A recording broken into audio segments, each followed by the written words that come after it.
السلام علیکم.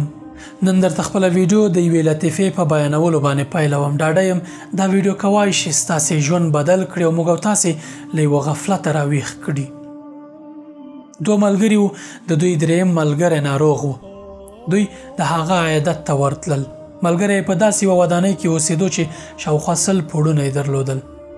کله چې دوی ورځي ګوري چې د ودانۍ لفت خراب شوی دی، تصمیم نیسي چې پلی دغه سفر پیل کړي. له اوږد مزل او ستړي کوونکي مزل وروسته کله چې دوی د ودانۍ وروستۍ برخې ته رسیږي، یو ملګری بل ته ګوري، وایي 2 خبرونه درته لرم، یو ښه او بل بد. ښه خبر دا دی چې ما او تا د ودانۍ وروستی کړه او دا یو وروستی پوړ دی، خو بد خبر دا چې زما او ستا ملګری دلته نه اوسېږي، په څنګ ودانۍ کې بل ځای کې کور دی. ما او تا هدف غلط کړی و. کټ مټ ځینې انسانان په دې دنیا کې هم د همدغو دوستانو حیثیت لري، د همدغو په شان باندې سرګردانه دي، خو بالاخره هدف ته نه رسیږي.